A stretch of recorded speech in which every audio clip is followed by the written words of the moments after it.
Hello friends, welcome to our YouTube channel Civil Services Dream.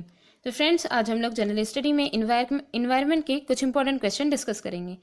तो आइए इसी के साथ आज की वीडियो स्टार्ट करते हैं। फर्स्ट क्वेश्चन है, निम्न में से कौन जल लवणता प्रवणता को दर्शाता है? जल में जो सॉल्ट की मात्रा होती है वो कौन दर्शाता है? ऑप्शंस देख लेते हैं। थर्मोक्लाइन, हेलोक्लाइन, पाइक्नोक्लाइन या फिर केमोक्लाइन। तो इसमें क्वेश्चन 1 का क्या आंसर होगा? क्वेश्चन 1 का जो सही आंसर है वो है ऑप्शन बी, हेलोक्लाइन। हेलोक्लाइन जो है वो जल में लवणता प्रवणता, जल की जो लवणता प्रवणता है इसको ये दर्शाता है। बाकी के ऑप्शंस जो है उन्हें भी देख लेते हैं। थर्मोक्लाइन जो है ये सागर की ताप की जो प्रवणता है उसको दर्शाता है, ठीक है, तो ये टेम्परेचर को बताता है। पाइक्नोक्लाइन जो है ये जो जल का, समुद्री जल का जो घनत्व है इसको बताता है, घनत्व प्रवणता को बताता है। और केमोक्लाइन जो है ये जल में जो रसायन की मात्रा है, रसायन की मात्रा जो भी मिल रही होगी इसमें, तो रासायनिक जलीय रसायन प्रवणता को ये दर्शाता है। ये हो जाएगा जलीय रसायन,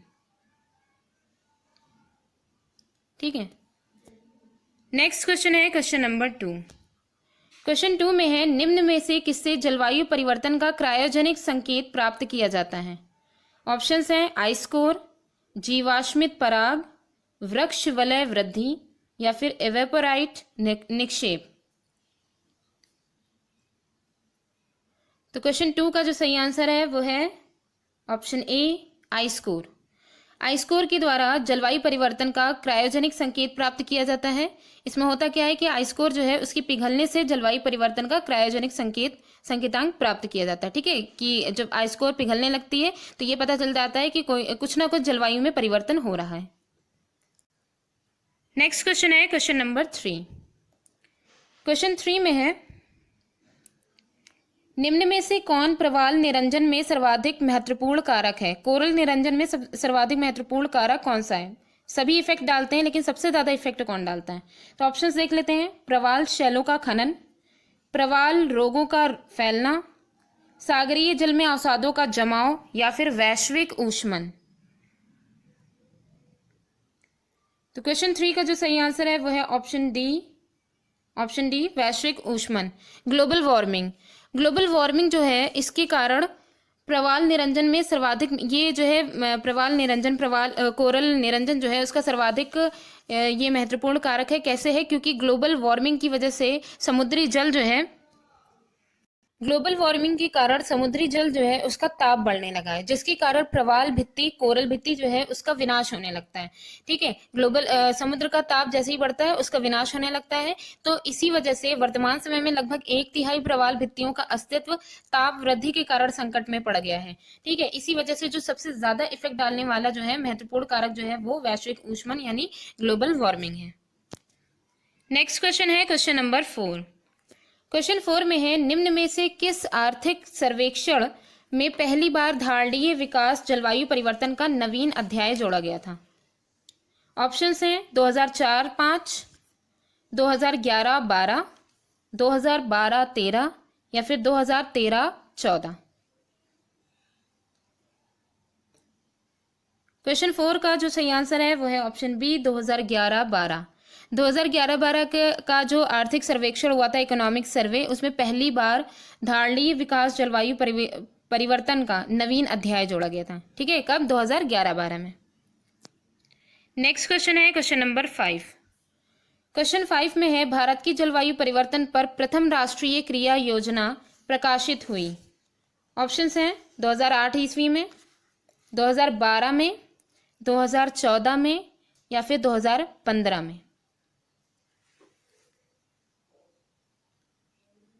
तो क्वेश्चन 5 का जो सही आंसर है वह है ऑप्शन ए, 2008 में।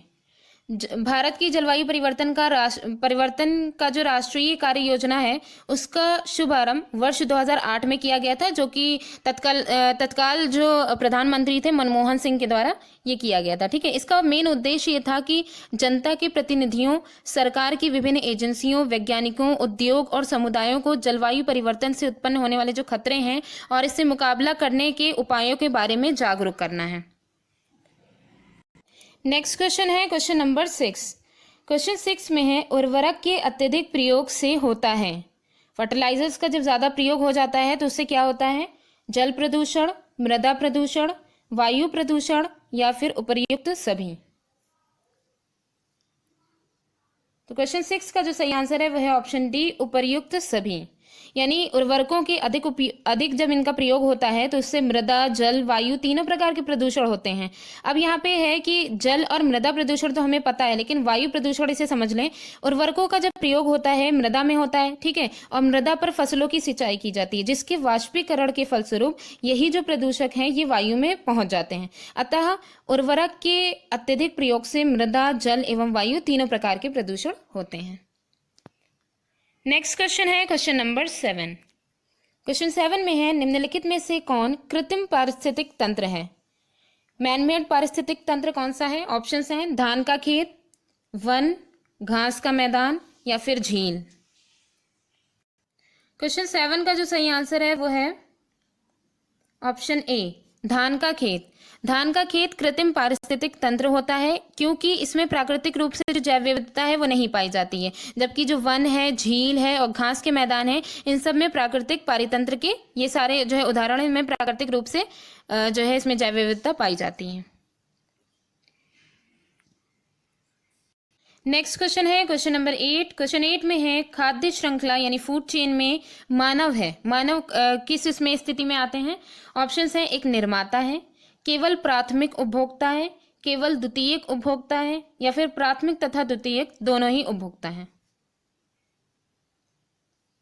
तो क्वेश्चन 8 का जो सही आंसर है वो है ऑप्शन डी, प्राथमिक तथा द्वितीयक उपभोक्ता। तो ये जो है मतलब कि प्राइमरी और सेकेंडरी दोनों ही तरीके के कंज्यूमर्स हैं। कौन? मानव। कैसे? क्योंकि जो मानव होता है वो सर्वाहारी होता है, ठीक है, सर्वाहारी होता है क्योंकि ये जो पौधे होते हैं उनका भी सेवन करते हैं और जो है मतलब कि मांस भी खाते हैं और जो है वनस्पतियां या पौधे वगैरह भी उनका भी सेवन करते हैं, ठीक है। तो इस वजह से ये प्राथमिक तथा द्वितीयक दोनों ही तरीके के, दोनों ही उपभोक्ता होते हैं, ये सर्वाहारी होते हैं। नेक्स्ट क्वेश्चन है क्वेश्चन नंबर 9। क्वेश्चन 9 में है, निम्नलिखित ईंधनों में से कौन न्यूनतम पर्यावरणीय प्रदूषण उत्पन्न करता है? इन सभी जो यहाँ पे ईंधन दिए गए इनमें सबसे कम प्रदूषण कौन कर रहा है?